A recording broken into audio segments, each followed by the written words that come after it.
Global Typhoon, Chairman TV. Weather update. Helping homeless people. Please subscribe.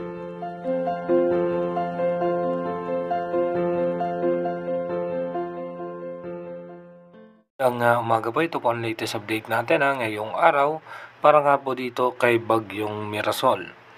Si Bagyong Mirasol nga po ay namata natin sa western section ng extreme northern Luzon.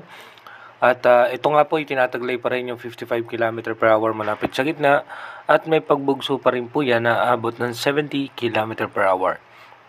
Posible nga ngayong araw ay lumabas na itong si Bagyong Mirasol at asahan nga po natin dito nga po sa may parte ng Ilocos Norte, Ilocos Sur, Apayao, and Babuyan Group of Islands, natitirang bahagi ng Ilocos Region at Cordillera, kasama rin po ang Cagayan Valley at Zambales, Bataan ay may tsansa pa rin po ng mga biglaang pagbuhos ng pagulan dahil pa rin po ito sa extension ng kaulapan ni Bagyong Mirasol.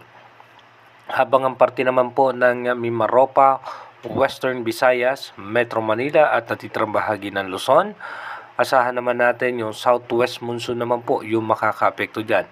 Mataas ang mga posibilidad ng mga biglaang pagbuhos na may hina at katamtamang pagulan na paminsan-minsan mayroong biglaang pagbuhos ng malakas na pagulan.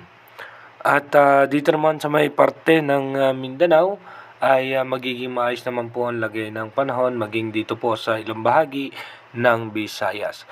Dumako naman po tayo kay Bagyong Nando na kagaya nga po nung in-update natin kahapon na alas 8 pa lamang ng gabi ay pumasok na po yan ng Philippine Area of Responsibility at tinataglay po niyan yung lakas na abot na 55 km per hour malapit sa gitna at may pagbugso pa po yan na abot ng 70 km per hour. Medyo mabagal nga po yung takbo ni Bagyong Nando na nasa 15 km per hour. At ayon nga po sa ating advanced weather forecast ng European Center, ito po ay dalawang klase yung kanya magiging possible scenario. Ito po ay posibleng bumababa dahil habang ito'y papalapit sa extreme northern Luzon, magkakaroon ng malakas na bagyo pa. Sa labas naman ng ating Philippine Area of Responsibility, patungo naman po yan sa may parte ng Japan at may pagbugso nga ng malakas na hangin na posibleng tutulak sa bagyo pababa. Dumako na nga po tayo sa ating advanced weather forecast. Dito nga po sa ating advanced weather forecast, so bukas nga po September 19. So expected na nga po natin dahan-dahan nang lumalapit si Bagyong Nando at asahan naman po natin na hindi pa naman po ito direktang makakaapekto sa ating bansa. Pero pagdating po ng Sabado, ito po yung mas lalakas pa at dahan-dahan na rin po yung makakaapekto sa eastern section ng ating bansa. Pagdating naman po ng September 21, mas lalakas pa nga ito bilang severe tropical storm at hahatakin po nito yung habagat na magdudulot ng pagulan. Pagdating naman po ng September 22 at mas lalakas pa rin ulit si Bagyong Nando, patungo na po yan sa extreme northern Luzon.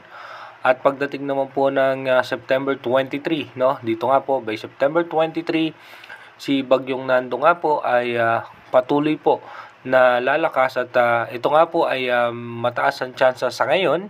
Hindi natin inalis yung posibilidad na ito po ay umabot ng super typhoon category at hindi rin natin inalis yung tsansa na magkaroon po ito ng landfall scenario.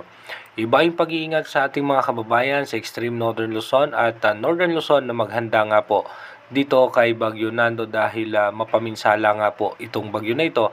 Ito po yung kanyang dalawang posibleng senaryo, yung pagdaan sa extreme northern Luzon at yung pagbaba niya sa northern Luzon hanggang dito nga po sa parte ng central Luzon dahil nga po may pagbugso nga po ng possible amihan ang nakikita nga po natin sa may parte ng Japan. Pagdating naman po ng September 24, ito po ay bilang isang super typhoon, lalabas po yan ng ating Philippine Area of Responsibility. At pagdating nga po ng September 25, ito po ay patungo na ng China. At pagdating po ng September 26, ito'y wala na, no, sa ating bansa at magkakaroon tayo ng panibagong low pressure area dito nga po sa may eastern section ng Visayas.